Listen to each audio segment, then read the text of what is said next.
Bismillahirrahmanirrahim. Assalamualaikum warahmatullahi wabarakatuh. Warga Kabupaten 50 Kota yang kami cintai, lagi bersama kami Rizky Kurniawan Kasri, Wakil Bupati 50 Kota. Kali ini kami bersama dengan Dinas Tanaman Pangan dan Hortikultura, ada Pak Kadis, Bapak dan Ibu Kabid dan Kasih juga ada. Kami pada kesempatan ini insya Allah akan memaparkan program-program yang kita rencanakan dilaksanakan pada tahun 2022. Nah, kita sosialisasikan ini agar warga Kabupaten 50 Kota mengetahui lebih awal apa yang akan dilaksanakan oleh pemerintah daerah ke depan, sehingga bisa membuat persiapan-persiapan, bisa lebih memahami, sehingga kita berharap program ini dapat dieksekusi lebih baik pada tahun depan. Kali ini saya betul-betul hanya akan bertanya kepada Pak Kadis, apa saja program-program unggulan dari dinas kita yang kita rencanakan untuk tahun 2022. Terima kasih Pak Bu. Terhadap pertanyaan program unggulan dari Dinas Tanaman Hortikultura dan Perkebunan pada tahun 2022 nanti, pada prinsipnya tentu tidak terlepas dari fungsi yang kami emban, yaitu fungsi kewenangan di bidang tanaman pangan, hortikultura dan perkebunan. Di bidang tanaman pangan tentu saja tetap menyumbang kepada ketahanan pangan daerah dan nasional, pertama saja komoditi padi sawah dan komoditi yang terkait dengan pangan nasional. Kemudian juga di bidang perkebunan, di bidang hortikultura yang dimaknai adalah sayuran dan buah-buahan. 50 Kota tentu saja terkenal dengan daerah produsen cabai, jeruk, dan kemudian juga manggis. Sementara di bidang perkebunan kita memiliki komoditi unggulan kakao dan gambir. Di tahun 2022 sebetulnya kegiatan kami menyentuh ke seluruh aspek tersebut, baik dalam rangka penyediaan sarana, prasarana maupun pelatihan dan bimbingan teknis. Tetapi khusus untuk tahun 2022 sebetulnya dalam rangka mendukung visi dan misi kepala daerah, kita sebetulnya memproyeksikan, dan ini sesuatu yang dirindukan oleh masyarakat petani, swasembada jagung, pakan, ternak, di dalam mendukung industri peternakan kita, terutama ayam petelur. Ada dua skema besar dalam hal ini. Satu, lakukan pembukaan lahan tidur ataupun memberdayakan potensi lahan tidur seluas 2.000 hektar, 20.000 hektar maksudnya. Yang kedua adalah bagaimana mendorong petani yang terhimpun dalam kelompok tani agar lebih produktif, agar lebih berdaya saing dengan menerapkan sebuah inovasi yang kami sebut dengan penerapan tanam jagung dengan sistem jajar legowo sisip, dan akan diterapkan pada lahan seluas 234 hektar dengan target produksi kalau rata-rata dulu 7 hektar sekarang menjadi 9 ton per hektar. Saya kira demikian. Kita perdalam Pak Kadis. Tadi saya mendengar bahwa salah satu program unggulan kita terkait dengan pembukaan lahan tidur 20.000 hektar untuk program swasembada jagung pakan. Kira-kira 20.000 hektar ini nanti konsentrasinya itu di mana? Wilayahnya itu di mana? Terima kasih Pak. Jadi yang kita potret sebetulnya lahan tidur ini tentang lahan non sawah sebetulnya yang masih berpeluang untuk dilakukan pemberdayaan dalam rangka usaha tani produktif. Nah, keseluruhannya berjumlah 50.000 hektar dengan konsentrasi sekitar 5.000 hektar itu ada di Kapur 9 dan Pangkalan. Definisi lahan yang akan kita ajukan dalam rangka pemberdayaan itu adalah satu, lahan tidur. Pemilik katakanlah menguasai lahan itu dalam waktu barangkali 20 tahun ke depan tidak memiliki potensi atau kemampuan sumber daya dalam rangka memberdayakannya. Kemudian tidak terkategori kawasan lindung atau kawasan yang barangkali secara undang-undang tidak boleh dirubah karena persoalan konservasi dan daya dukung lingkungan barangkali. Nah, ketiga inilah sebetulnya yang ruang lingkup dari lahan-lahan yang akan kita lakukan pendekatan untuk dilakukan pemberdayaannya, tentu saja dengan memanfaatkan segenap infrastruktur dalam kaitan sosial. Ini amanah punyanya, kemudian juga masyarakat juga yang memperoleh sebuah lahan yang secara clear and clear itu secara struktur sosial itu sudah diarahkan untuk pemanfaatan bersama pemerintah daerah. Secara pemetaan ini tidak lagi terkait dengan aspek-aspek yang kami sebutkan tadi. Baik, terima kasih Pak Kadis. Ini ada penekanan kepada warga ini. Pertama, kita punya lahan di 50 kota ini yang kategorinya bisa dikatakan definisinya mirip dengan lahan tidur itu sekitar 50.000 hektar yang tersebar di 13 kecamatan, dan sekitar 5.000 hektar itu menurut Pak Kadis ada di Kecamatan Kapus 9 dan Bakaran. Pertanyaan berikutnya Pak Kadis, ini misal nih, ketika warga Kabupaten 50 Kota mengetahui informasi bahwa Pemda akan mendorong pembukaan 20.000 hektar lahan tidur untuk program swasembada Raja Kumpakan, misalnya ada mereka yang punya setengah hektar, 1 hektar, mereka punya lahan tidur tapi selama ini tidak tergarap, kepada siapa mereka harus berkoordinasi sehingga mereka bisa menjadikan lahan ini sebagai lahan yang akan dimanfaatkan di dalam program ini? Terima kasih Pak Bu. Sebetulnya kita menginginkan pengembangan jagung ini merupakan pengembangan yang multisektoral atau pendekatannya dengan terintegrasi. Jadi bukan tugas dinas tanam pangan saja. Saya kira dengan pendekatan BUMNAK itu bisa. Dengan adanya badan usaha milik nagari yang salah satu dari 4 kriteria tersebut, satu mungkin kaitan dengan pemakaian dana desa itu, peningkatan sosial, kapasitas sosial, peningkatan infrastruktur, pemberdayaan ekonomi produktif, diarahkan kepada penataan pemerintah nagari. Nah, penataan ekonomi produktif itu dalam membentuk BUMNAK.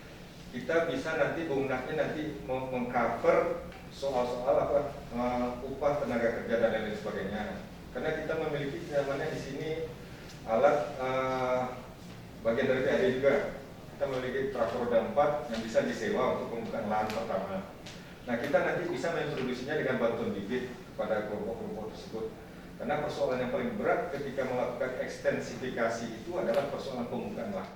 Nah, kita hanya memiliki fasilitasi bibit dan pupuk melalui pupuk subsidi. Bibit bisa jadi tidak bisa cover dengan DAU. Kita memiliki juga masih skema bantuan bibit dari APBN dan APBD provinsi. Nah, kalau ini betul-betul jelas wilayahnya, jelas kita bisa siapkan itu, Bro. Oke. Jadi bagi warga kita yang punya lahan mungkin setengah hektar, 1 hektar, mereka bisa berkoordinasi atau melaporkan ke pemerintah nagari ya Pak Kadis? Iya, siap. Nah, ini sekaligus juga kami informasikan bahwa tahapan ini kita lakukan kemarin dengan dinas dengan dinas pertanian. Kita sudah meminta asisten 1 memerintahkan kepada semua camat untuk melakukan pendataan di setiap nagari-nagari berapa luas lahan tidur yang ada.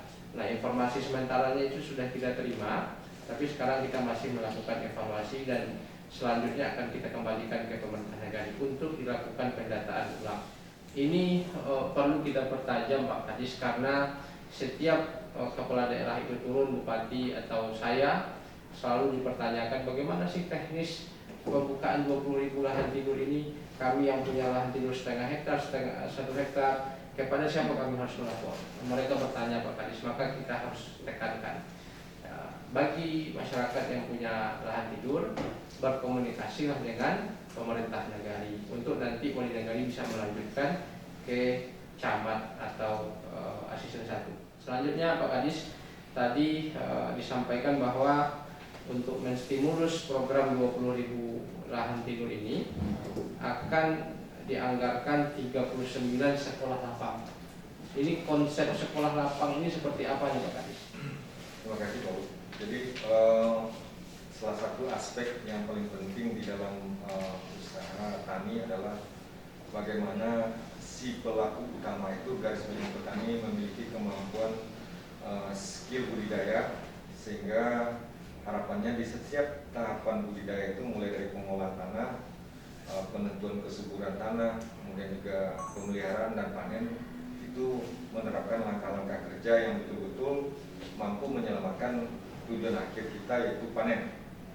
Nah, salah satu yang kita introduksi sebetulnya adalah dalam kaitan jagung itu sebuah inovasi yang kita kenal dengan sistem tanam jagung jajar legowo sisip. Jadi intinya di sebuah lahan kita melakukan budidaya jagung. Nanti pada periode tertentu kita masukkan lagi bibit, sehingga interval jarak waktu tersebut kita memiliki peluang panen bisa jadi 3 kali dalam setahun atau 4 kali. Nah, ini yang akan kita lakukan pembekalan kepada petani yang ingin kita introduksi dengan inovasi itu melalui sebuah kegiatan lapangan supaya nampak apanya. Kita sebut dalam introduksi sistem penyuluhan adalah sekolah lapang. Sekolah lapang ini memiliki kurikulum mulai dari 7 kali pertemuan per hari bisa 14. Ini mulai dari pengolahan, penentuan kesuburan tanah, juga pengenalan terhadap organisme pengganggu tanaman dan pertimbangan-pertimbangan lain, pengetahuan praktis, sehingga dan tentu saja praktek dari sistem jagung sisip tersebut. Nah, setelah mereka ini selesai mengikuti sekolah lapang tersebut, mereka itu kembali kepada lahan-lahannya masing-masing, dan inilah mereka mengintroduksikan pada lahan mereka sendiri, mengaplikasikan. Nah, untuk suksesnya kegiatan tersebut di sekolah lapang kita bekali seluruhnya, mulai dari aspek narasumber yang memiliki kecakapan dalam, bisa dari perguruan tinggi, bisa penyuluh yang kita latih, trainer of training, kemudian juga petani peserta, kemudian juga alat dan bahan. Nah, mereka yang setelah kembali dari sekolah lapang tersebut kita siapkan benih, pupuk, dan alat tanam. Nah, sehingga bisa mereka menerapkan segenap pengetahuan yang mereka peroleh di sekolah lapang tersebut di lahan mereka sendiri. Nah, artinya 1 hektar untuk sekolah, 5 hektar untuk wilayah pengaruh dari sekolah tersebut. Jadi kalau dari segi teori itu namanya trickle down yang menetes ke bawah, atau dari segi penyuluhan namanya teori tetes poli perfak. Jadi diharapkan nanti satu ini memiliki wilayah difusi terhadap lahan-lahan di sekelilingnya. Nah, ini yang kita harapkan nanti secara apa, nanti kita perluas di tahun-tahun berikutnya, sehingga nanti secara mandiri ini menjadi bahagian yang mereka terapkan juga pada akhirnya ketika setelah dirasakan berdasarkan hasil analisa usaha tani mereka nanti ini hasilnya mereka peroleh jauh lebih baik ketimbang melakukan budidaya secara konvensional tersebut. Oke, terima kasih Pak Kadis. Ini saya ulas sedikit apa yang beliau sampaikan. Jadi sekolah lapang itu kalau kita terjemahkan ke dalam bahasa yang lebih sederhana, istilahnya mirip-mirip lah dengan lahan percontohan. Mirip-mirip lah dengan lahan percontohan. Satu sekolah lapang akan mengcover sekitar 6 hektar. 1 hektar untuk percontohannya betul. Kemudian mereka yang berhasil itu nanti akan membuka 5 hektar di sekitar kawasan lahan percontohan. Apa yang akan ditanggung atau dibantu oleh pemerintah dalam program sekolah lapang ini? Pertama, pengadaan bibit unggul. Ini 100% insya Allah akan ditanggung oleh pemerintah daerah. Jadi petani tidak lagi perlu memikirkan pembiayaan untuk bibit, karena insya Allah pemerintah yang tanggung. Kemudian yang kedua, pemerintah akan menanggung pupuknya, tapi tidak 100%. Pupuk insya Allah akan ditanggung 50% dari total kebutuhan. Jadi memang diminta juga sebagian ada kontribusi daripada petani pemilik lahan. Kemudian yang ketiga yang akan dibantu oleh pemerintah adalah alat-alat tanam. Alat-alat tanam. Nah, 39 sekolah lapang itu kita prediksi insya Allah akan mengcover sekitar 234 hektar lahan yang akan kita jadikan sebagai model percontohan pada tahun 2022. Nah, ini adalah merupakan bagian dari strategi kita untuk menstimulus petani-petani agar mereka tertarik berbudidaya jagung. Kita berencana membuka 20.000 hektar lahan tidur untuk program swasembada jagung pakan. Tapi jangan masyarakat berpikir bahwa 20.000 hektar ini akan kita bangun dengan APBD semuanya 100%, tidak. Kalau seperti itu APBD kita tidak kuat. Kita hanya punya uang sedikit untuk menggerakkan program-program yang sangat besar. Nah, jadi pola kita adalah membuat contoh kemudian menjadikannya sukses, kemudian kesuksesan itulah yang kita harapkan menstimulus yang lain untuk juga melakukan hal yang sama. Karena pola kita orang Minangkabau ini biasanya begitu Pak Kadis. Ketika mereka melihat ada orang yang sukses melakukan sesuatu, maka mereka akan berusaha juga untuk melakukan hal yang sama, berharap mereka juga sukses melakukan apa yang dilakukan oleh orang lain. Nah, dalam konteks ini Pemda sebenarnya memberikan dorongan. Kita memberikan dorongan. Apa dorongannya? Kita ingin petani kita membudidayakan jagung dan kita jamin pasarnya. Kenapa saya katakan demikian? Jagung ini merupakan komoditi yang sangat dibutuhkan oleh Kabupaten 50 Kota. Kita 50 Kota ini adalah sentra industri peternakan ayam terbesar di Sumatera Barat. Kita mensuplai kebutuhan ayam dan telur tidak hanya kota-kota dan kabupaten di Sumatera Barat, tapi juga provinsi-provinsi tetangga kita seperti Riau dan provinsi yang lain. Saat ini kita kekurangan komoditi jagung pakan ini sekitar 600 sampai dengan 700 ton setiap hari. Artinya apa? Ketika kita membangun 20.000 hektar lahan tidur ini, maka semua produksi atau semua panennya itu insya Allah terserap oleh industri lokal kita. Artinya kita tidak lagi memikirkan pelemparan pasarnya. Bapak Ibu warga Kabupaten 50 Kota yang kami cintai, cobalah perhatikan banyak kegiatan-kegiatan atau program-program yang dilakukan oleh pemerintah dalam rangka memberikan pelatihan-pelatihan dan sebagainya, tapi mereka tidak memikirkan pasarnya, sehingga program itu patah di tengah jalan. Adapun program ini selain kita mendorong untuk budidaya, mendorong peningkatan produksi, kita memberikan jaminan kepastian bahwa semua produksi itu akan terserap oleh market domestik kita. Nah, dalam rangka ini sebenarnya pemerintah daerah juga sudah berkomunikasi dengan pengusaha-pengusaha atau peternak-peternak ayam, dan mereka memberikan dukungan yang luar biasa. Salah satu yang mereka berikan dukungan adalah komitmen membeli dengan harga cash. Kemudian yang kedua, mereka bahkan juga berani berkomitmen untuk menetapkan harga di awal. Contoh misalnya, kalau sekarang harga pasar jagung itu minimal di angka 3.300, tapi pada titik yang tinggi harganya itu bahkan bisa mendekati 6.000. Nah, dalam rangka menjaga suplai ini baik, distribusinya bagus, peternak-peternak ayam di 50 kota ini mereka bahkan mau untuk membuat MOU dengan petani berapa harga yang akan dibeli pada saat petani itu panen. Ini akan melindungi petani dari risiko-risiko harga yang tidak baik. Nah, inilah potensi besar kita untuk membangun 20.000 hektar lahan tidur kita dalam rangka swasembada jagung pakan. Ya, kita lanjutkan Pak Kadis. Tadi Pak Kadis sampaikan ada dua skema. Yang pertama adalah skema mendorong petani untuk berbudidaya. Skema yang kedua adalah mendatangkan investor. Ini konsep investornya bagaimana nih Pak Kadis? Terima kasih Pak Bu.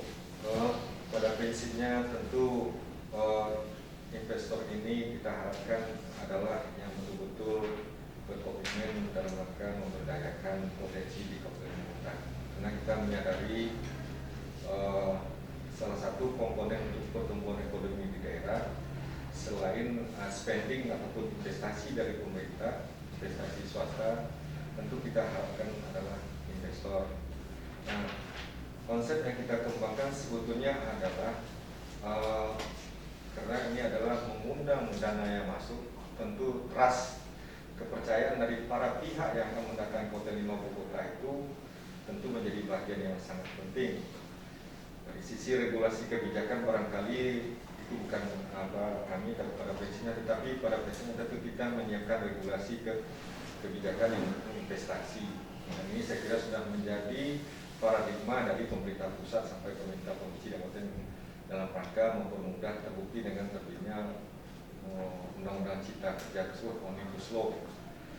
Yang kedua tentu saja selaku instansi teknis kita tentu mempersiapkan hal-hal yang terkait bagaimana salah satu faktor produksi dari sebuah karena faktor produksi itu biasanya ada 3: lahan, kemudian modal, dan tenaga kerja. Nah, dari segi lahan tentu kita dengan adanya pada tahun 2022 itulah sebetulnya salah satu tujuan kita, bagaimana mempersiapkan lahan yang clean and clear, dalam arti memang betul-betul lahan tersebut, karena persoalan lahan ini juga menjadi bahagian yang sangat menentukan dan juga menjadi bahagian yang barangkali secara klasik di Sumatera Barat susah untuk mendapatkan lahan. Nah, kita ini mencoba dengan bimbingan Bupati, Bapak Wabuk, kami sebetulnya sudah diarahkan agar menyisir lahan-lahan yang berpotensi untuk dikembangkan. Nah, konsep berikutnya tentu tumbuh besar bersama antara si pemilik lahan, dalam hal ini barangkali yang dikuasakan oleh ini Mama, sehingga memberikan kontribusi yang adil dan transparan, bisa jadi bentuknya bagi hasil dan lain sebagainya, atau bentuk-bentuk lain yang barangkali menjadi model dari pengembangan lahan tidur tersebut. Nah, ini karena pada prinsipnya tentu kita tidak ingin terjadi apa yang namanya diskriminasi dan lain sebagainya, tapi pada prinsipnya yang diinginkan 50 kota yang masyarakatnya adalah suka menerima orang datang, ayatnya janiah ikannya jinak dan lain sebagainya, filosofi yang artinya betul-betul memiliki keterbukaan di dalam menyambut potensi, apalagi ini dalam rangka membangun potensi 50 kota. Nah, ini yang perlu kita garansi bersama-sama agar semua pihak yang ingin berinvestasi di Kabupaten Kuta memiliki kenyamanan, memiliki kalkulasi bisnis mereka ke depan yang barangkali bisa secara terukur mereka proyeksikan, dan yang terlebih lagi tentu saja bagi keuntungan bagi daerah, baik itu dalam rangka pertumbuhan ekonomi, pembukaan kesempatan kerja, transfer teknologi dan lain sebagainya. Saya kira begitu konsepnya. Terima kasih Pak Kadis. Nah, ini saya sampaikan kepada warga Kabupaten 50 Kota bahwa ada konsep sederhananya konsep bagi hasil lah. Bagi hasil itu maksudnya warga yang memiliki tanah ulayat, tentu ini rata-rata dikuasai oleh nenek mama yang mungkin memiliki hamparan puluhan hektar, ratusan bahkan ribuan hektar. Saya tahu betul Pak Kadis di beberapa kecamatan seperti Kapur 9 dan Bengkalan ada nenek mama kita, mereka punya ulayat lebih daripada 1000 hektar Pak, lebih daripada 1000 hektar. Kategorinya lahan tidur. Nah, lahan tidur ini saya perlu perjelas nih kepada warga. Yang kita maksud dengan lahan tidur itu adalah lahan yang saat ini tidak digarap, tidak difungsikan, dan kita prediksi 10-20 tahun ke depan karena berbagai faktor pemilik lahan juga tidak akan mampu untuk mengolahnya, mungkin karena pertimbangan ekonomi. Ini yang kita maksud sebagai lahan tidur. Jadi 20.000 lahan tidur yang kita maksud itu memang adalah lahan-lahan baru yang akan kita buka untuk program swasembada jagung pakan kita.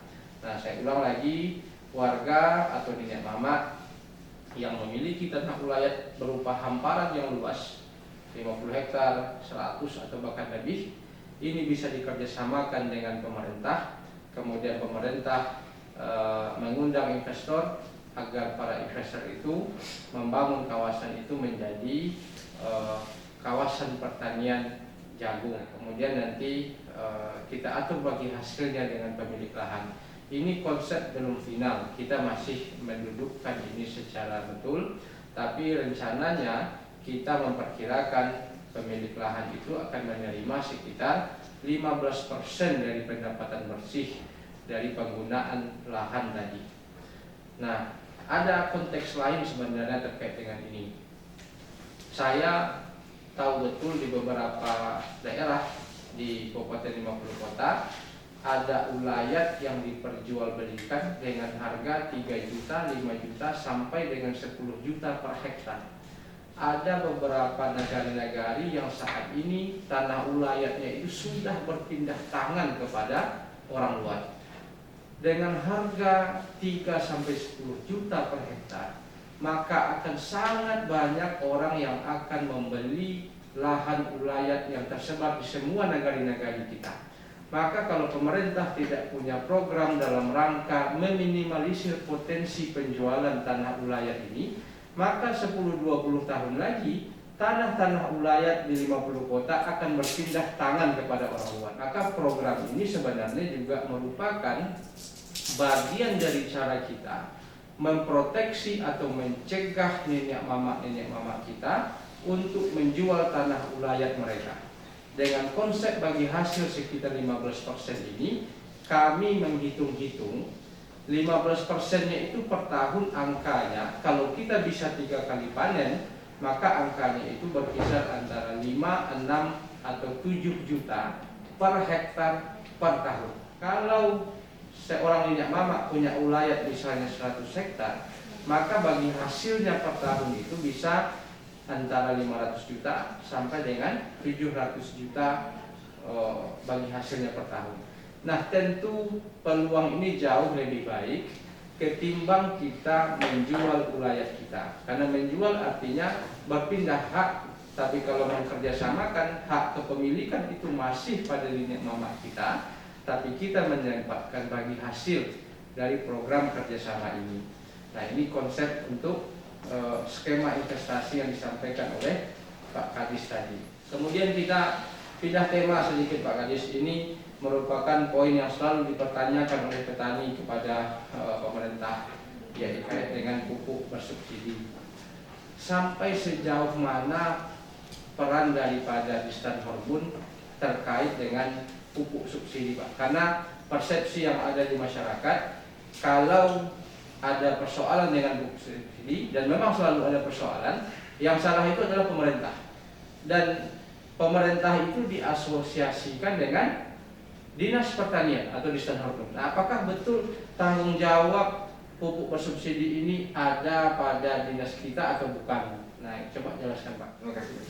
Jadi ada 3 skema setidaknya yang melingkupi pupuk bersubsidi. 1,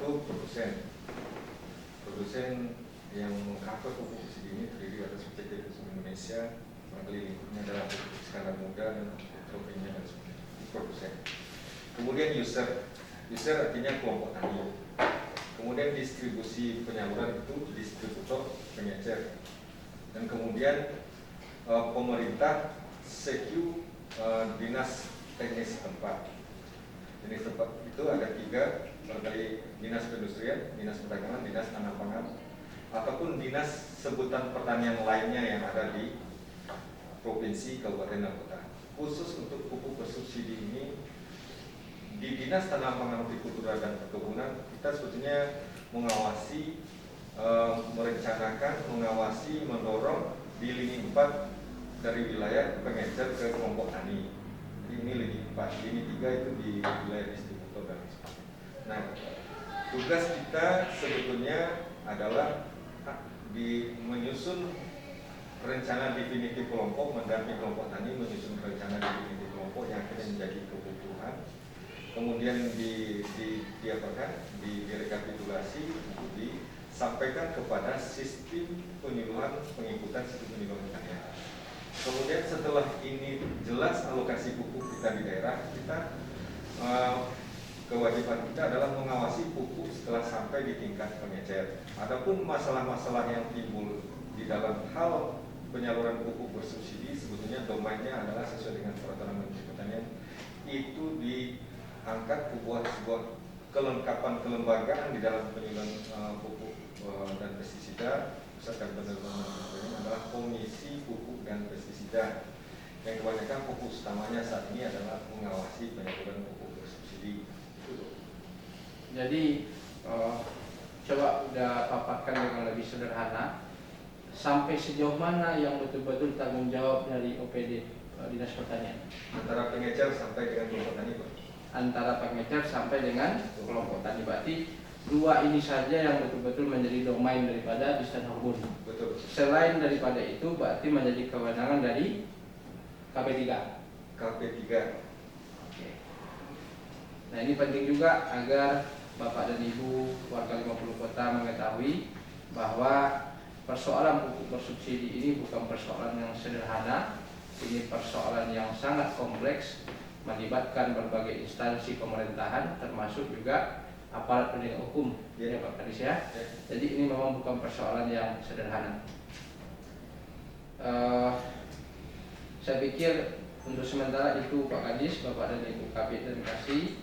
Kalau ada closing statement yang ingin disampaikan, silakan. Terima kasih Pak Bu. Jadi Bapak Ibu yang berbahagia yang ada di sini, terutama Pak Bu, juga masyarakat Kabupaten Lima Kota. Pada kesempatan ini tentu saja dengan bimbingan Bupati dan Wakil Bupati, kita mengucapkan terima kasih kepada seluruh petani di mana saja berada, yang sampai hari ini di masa-masa kita sulit secara nasional, daerah dan kabupaten dengan adanya pandemi COVID-19, ternyata sektor pertanian masih menggeliat, masih berproduktif dan menjadi tumpuan harapan bagi pendapatan ekonomi masyarakat. Karena kita tahu di kota besar ataupun wilayah-wilayah yang mengandalkan sektor produksi barang dan jasa ini sedikit mandek pertumbuhannya. Maka Bapak Ibu lah sebetulnya pahlawan hari ini. Pahlawan dalam ketahanan pangan, pahlawan dalam membentengi masyarakat dari kekurangan pangan. Dan kita harapkan dengan bimbingan Pak Bupati dan Pak Wakil Bupati dengan satu harapan sesuai dengan visi dan misi, terutama dalam upaya memberdayakan sektor-sektor produktif khususnya pertanian, tidak hanya tanam pangan, kultura kebun, juga perikanan dan peternakan. Kita harapkan 50 kota menjadi lebih baik, tetap menjadi penopang perekonomian di wilayah Sumatera Barat bagian timur. Saya kira itu harapan kita Pak Bu. Mudah-mudahan ini bisa kita kawal bersama-sama sehingga kita tumbuh bersama petani. Kira demikian. Terima kasih Pak Kadis. Ada saya yang lupa tadi bertanya Pak Kadis. 39 sekolah lapang ini sudah by name by address sekarang atau dalam proses? Di dalam proses Pak. Artinya sekarang ketika informasi ini diketahui oleh warga kita, mereka yang punya potensi lahan 6 hektar ini, gabungan kelompok-kelompok ini bisa mengajukan diri ke Balai Penyuluh Pertanian setempat yang dari kecamatan. Berarti mereka bisa mengajukan diri ke Balai Penyuluh Pertanian yang ada di kecamatan. Atau melalui petugas PPL yang di dekat desa wali negari mereka juga bisa. Oke, atau berarti melalui petugas PPL juga bisa. Nah, ini informasi yang baik ini untuk warga. Ada lebih kurang 234 hektar kita akan kembangkan sekolah lapang pada tahun 2022 dan kita masih menunggu mana warga di negara mana yang akan kita kembangkan itu. Jadi silakan hubungi dinas terkait. Menghubungi dinas pertanian langsung pun tidak masalah Pak ya. Tidak masalah Pak. Oke, Bapak dan Ibu warga Kabupaten 50 Kota yang kami cintai, untuk sementara ini yang bisa kami sampaikan. Kami hanya ingin menekankan kembali bahwa pada tahun 2022 insya Allah kita akan memulai menstimulus program pembukaan 20.000 hektar lahan tidur untuk program swasembada jagung pakan. Salah satu strateginya itu adalah kita akan membuat 39 sekolah lapang yang akan mengcover insya Allah 234 hektar lahan. Kemudian Dinas Disarharbun juga akan membuat pemetaan kawasan-kawasan atau nagari-nagari mana saja yang nanti akan dikembangkan sebagai lahan pertanian jagung, dan ini skema ini lebih kepada investor. Total program yang kita rencanakan itu insya Allah sampai tahun 2024 kita akan membuka sekitar 20.000 hektar lahan tidur. Bapak Ibu hadirin yang kami hormati, bagian terakhir yang ingin saya sampaikan adalah kenapa Bupati atau Wakil Bupati pada tahun ini hanya banyak berbicara tentang program pada tahun 2022. Saya ketika bertemu dengan warga, sering pula ditanya, Pak, dulu janji politiknya begini, tapi sudah 6 bulan menjabat, tidak ada perubahan kami lihat. Itu yang selalu disampaikan oleh warga. Maka saya sampaikan, kita pemerintah ini bekerja sesuai dengan aturan. Apapun yang kita kerjakan pada tahun 2022, itu semuanya harus direncanakan pada tahun 2021. Apabila sudah tahun berjalan, kita ingin melakukan sesuatu tapi tidak pernah terencana pada tahun sebelumnya, maka tidak bisa program itu kita lakukan. Sama halnya dengan program yang kita lakukan pada tahun ini, tahun 2021. Program-program pada tahun ini semuanya sudah diputuskan oleh pemerintahan sebelumnya, oleh Uday Effendi Adli bersama dengan Uda Farizal Ridwan. Tidak ada program yang tiba-tiba naik di tengah jalan. Nah, beginilah cara pemerintah kita bekerja. Nah, karena itu saya sampaikan sekali kepada warga, insya Allah janji-janji politik kami yang sudah terangkum dalam visi misi sudah dijawantahkan ke dalam RPJMD Kabupaten 50 Kota yang saat ini sedang finalisasi, insya Allah akan mulai dieksekusi pada tahun 2022. Demikian, terima kasih. Alhamdulillahirabbil alamin. Assalamualaikum warahmatullahi wabarakatuh.